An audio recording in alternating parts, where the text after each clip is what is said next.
What's going on? Welcome into Bayou Bengals football. All right, so let's get into it. So, I kind of just wanted to go with the free flow for this episode. I didn't really have any specific topics in mind, so just kind of wanted to free ball it a little bit. But yeah, I mean, let's talk.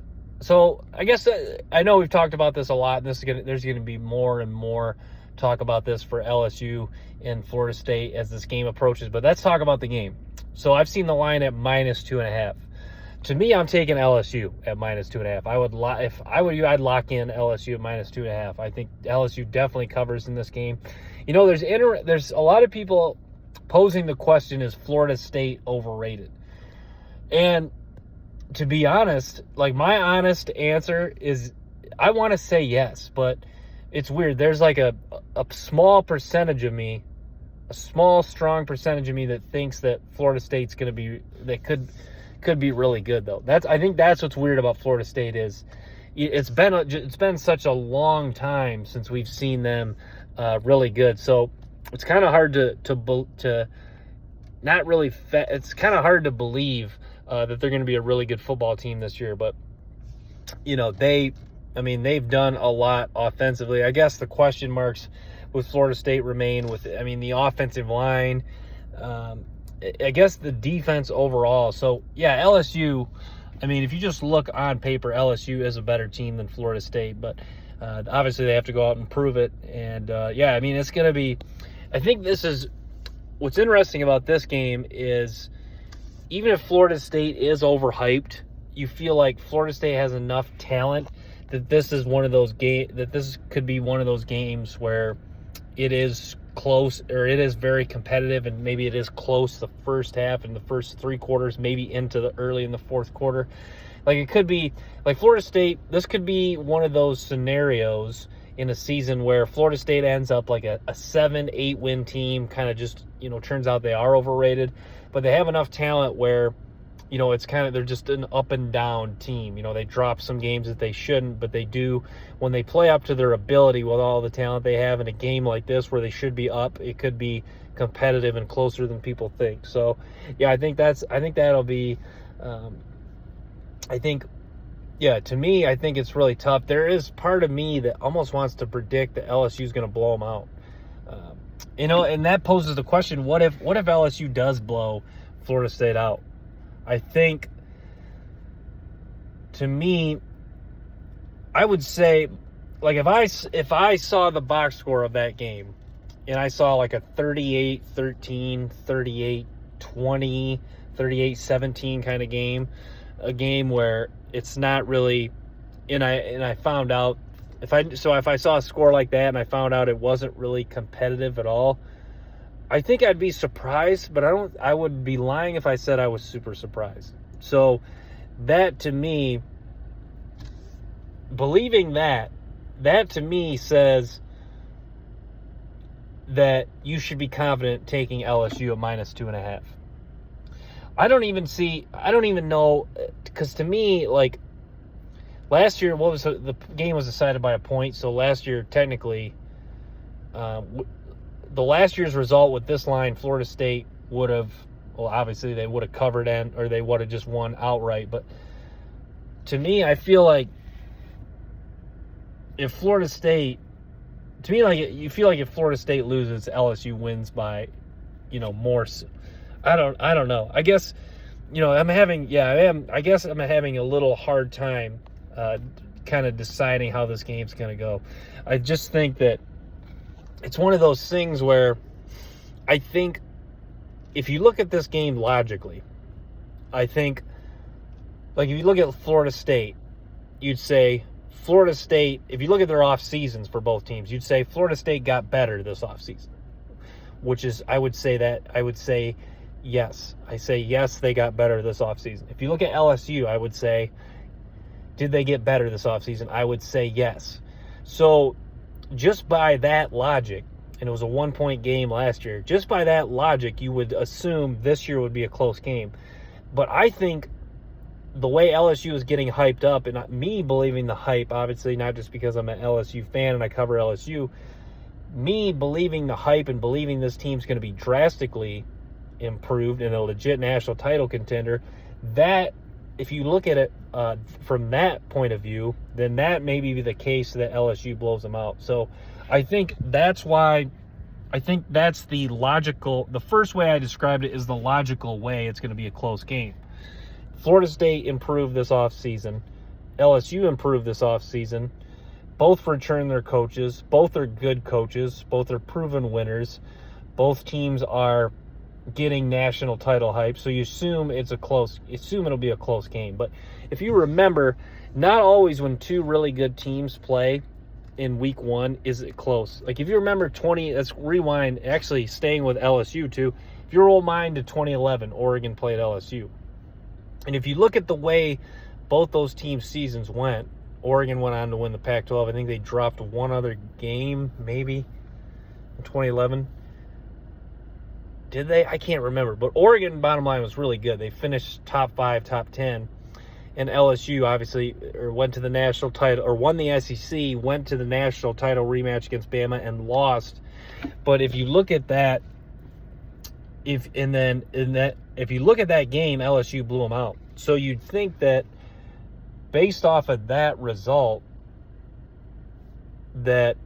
or if you look at their records at the end of the year, you would assume that would be a close game. But I guess the point I'm trying to make is that LSU could blow them out, and I don't think it would be surprising from my point of view. But I think maybe from other people would be surprised by it. But I guess I'm not necessarily would be surprised by it. But let's talk if Florida State. I think it's one of those things where this would be one of those games where if Florida State blows out LSU, I think that could set off some serious alarms with LSU fans. Maybe, I don't know if I would be alarmed, but I think that would raise a lot of questions. And I know Brian Kelly would definitely not be in the hot seat at that point, but I think a lot of people would really be scratching their head and saying, what happens now? You got to believe, they did recover from it last year, but with the expectations of this year, is that too much of a hit? I would say they could recover from a blowout loss, because to me, I think this is a close team. I think they believe in Brian Kelly. I think that the way Brian Kelly talked, I think they were really believing after that Tennessee game that, that was a really telling sign in the early part of this Brian Kelly era at LSU, that after that blowout to Tennessee, that really was the alarms, or the players could have really stopped believing, and the season could have really went off the rails. But this team stuck together, continued to get better, went through a little losing patch at the end of the year, but then finished strong with the bowl win against Purdue. So I think that a loss, and Brian Kelly even touched on this. He didn't specify a blowout, but a loss to Florida State, well, it would put a damper on things for sure. It would not completely, it's only, at the end of the day, it is only one game, and one game does not make or break a season in college football. I know in the BCS era sometimes it could, but in the 14 playoff, you still can recover from one loss, and LSU actually could have been the first team to recover from 2 losses and still make it to the playoffs. So one loss, not the end of the world. And then the way with the 14 playoff, and then with this 12-team playoff, 12-team format coming in the future, you can recover from multiple losses. So, but yeah. I touched on Harold Perkins yesterday, and to me, I think, I watch Harold Perkins, and I think this guy I cannot wait to see this guy in the NFL. To me, I talk ad nauseum about successful college football teams have true difference makers who have a skill set that translates to the NFL. Then that, if there's not a lot of guys, maybe like Brock Bowers, Marvin Harrison, Caleb Williams. There's not a lot of guys in college football that fit the mold more so than Harold Perkins. Harold Perkins is a prime example of a guy with an NFL skill set, a difference maker in college who also has NFL high-end, very good, elite traits. So, yeah, I mean, Harold Perkins, he's going to be super exciting to watch this year. And, yeah, he is really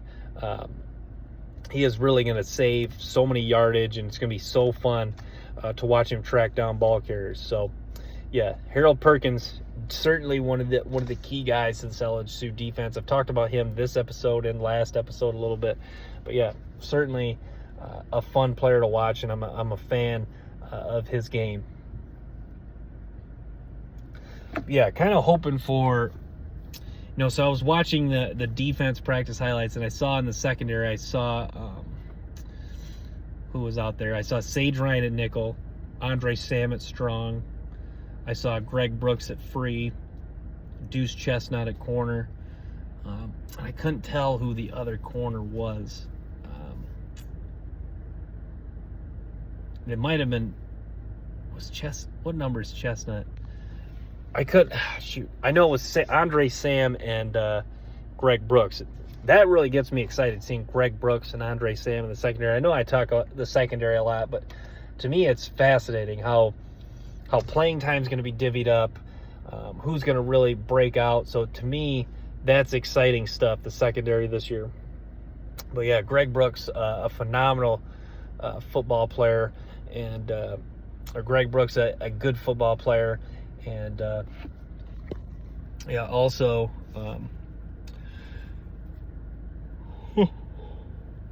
Andre Sam, a really good player too. So yeah, the secondary is going to be super, super fascinating to watch. Denver Harris, hopefully they have him back this year. Denver Harris, it's the guy they really need on this football team to really do some nice things. He is a talented player, athletic guy, guy that can make plays on the ball. He's got good hands to come down with interceptions, so they need to get Denver Harris back. The offensive line is certainly going to be one of the stronger units in college football. Will Campbell, a really, really good football player. He's their starting left tackle.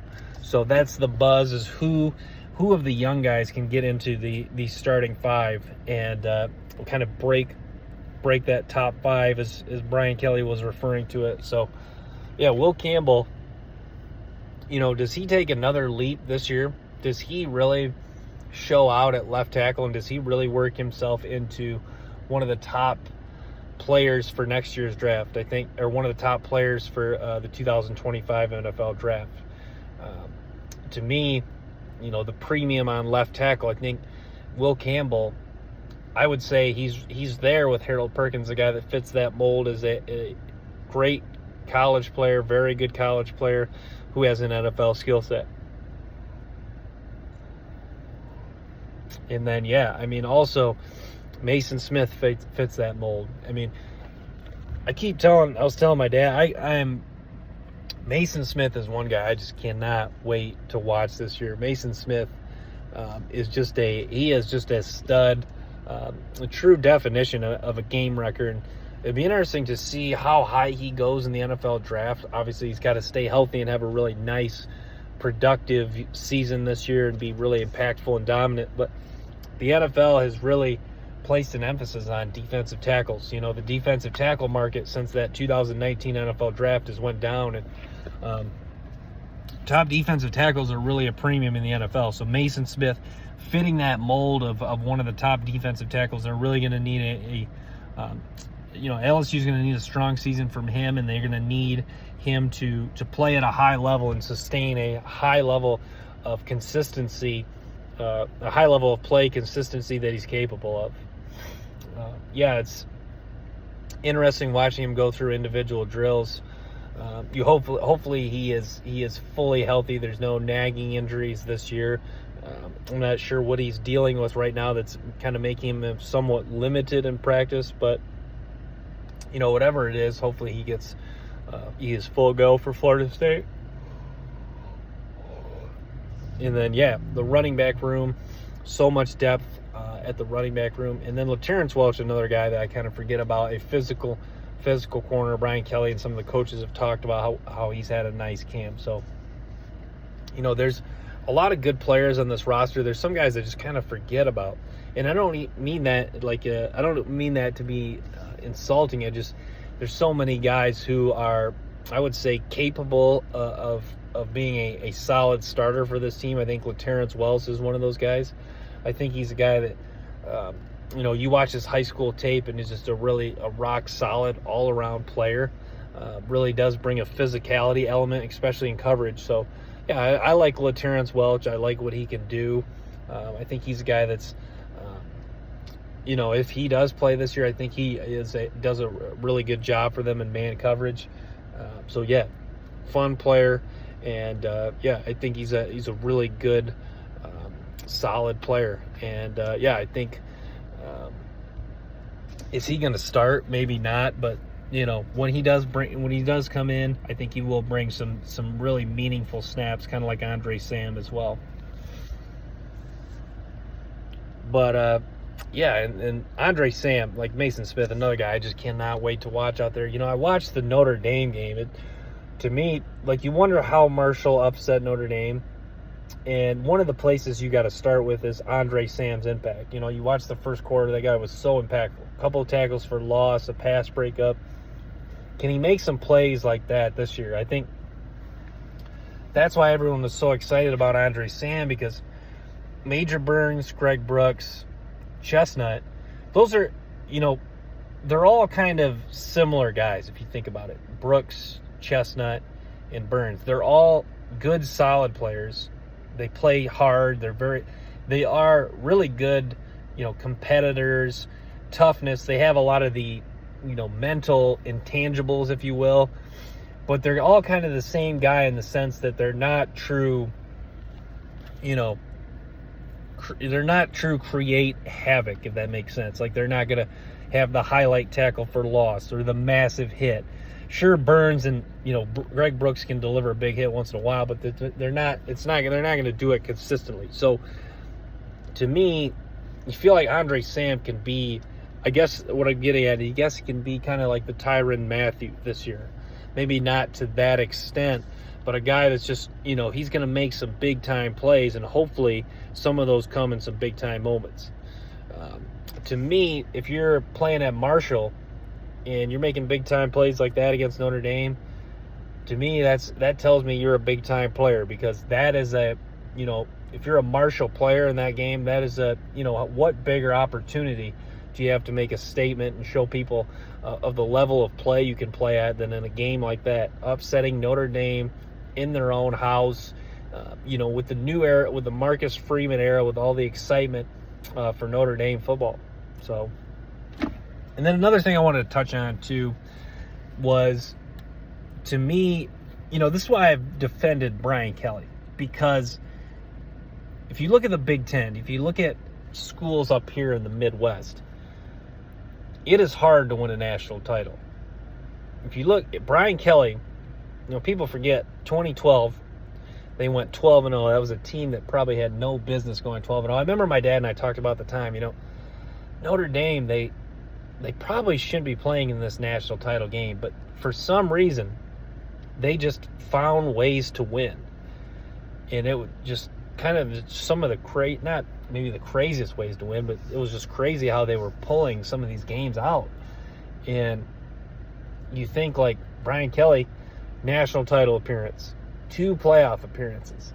Like, that's pretty impressive with, Notre Dame being, they're a national recruiter, but they're not really a national recruiter, meaning they get most of the players they want, but not always the best. And then also, like, they just don't, like, you feel like they've always been overmatched against Clemson and Alabama. Like, to me, Brian Kelly at Notre Dame was kind of like, it's kind of been a little bit like Jim Harbaugh at Michigan. They get a handful of these true NFL difference makers, but there's not always enough of them together, combined with some of the SEC level trench play. When I mean trench play on the offensive line and defensive line, there's not enough of that combined together where you really can compete with Alabama, Georgia, Alabama and Georgia on a consistent basis. You saw that's why Michigan blown out. You saw, Notre Dame got beat badly against Alabama in 2012 and against Alabama in 2020, and then they lost handily to Clemson in 2018. Clemson, not an SEC team, but a lot like an SEC team because, they recruit the South. I know they haven't landed, near a whole lot of NFL guys on the offensive line, but they have always, I say always, especially 2018, they had NFL guys at all 4 starting defensive line positions: and Dexter Lawrence, Austin Bryan, Cleveland Farrell, and who was a Christian Wilkins. So you had NFL guys at all 4 defensive line positions. That's just, the point, I guess, to sum up the point, Notre Dame is just, it's a tougher place to win. Brian Kelly's a really, really good coach. You think about, LSU, the years, Les Miles and Ed Orgeron, not to take anything away from these guys, were good coaches, but you feel like how many coaches with the talent they had in 11, what were the special seasons with LSU? 07, 11, maybe not in 07, but 11 and 19. You feel like there's a lot of coaches with all the talent LSU had in those years, especially in 2011 and 2018. You feel like with all the talent they had in those years, almost any coach could have been in that national title game. Obviously, they still were good and did a good enough job coaching, but a lot of coaches could have done that. And I know people can say that about Nick Saban, but to me, Nick Saban is kind of like the Urban Meyer. They have more so built a machine. That's, not to steal Colin Cowherd's take, but he said it best. When Ohio State and Alabama and some of these programs get rolling, they really have a superior talent edge in 8 or 9 games. You have 8 or 9 almost built-in wins. So that's, in LSU, to me, I feel like LSU, with all the depth they're getting, to me, LSU is kind of starting to, you get the feel like they're starting to really turn that corner to become one of those teams where outstanding depth, NFL difference makers, good college players, developing a good quarterback, even if he's not an NFL caliber quarterback. So you feel like LSU slowly turning that page to becoming close to what Alabama and Georgia have sustained these past few years. So, is LSU going to break through and be that team? I think, they certainly have the capability. I guess what I'm getting at is how high is the ceiling with Brian Kelly at LSU. But I've been a person since they've hired him, believing that the ceiling is really high for him here. So I'm going to wrap at that. Thanks for tuning in this episode of Bayou Bengals Football. Make sure to stay tuned for more episodes and clips from the show. Till next time, peace.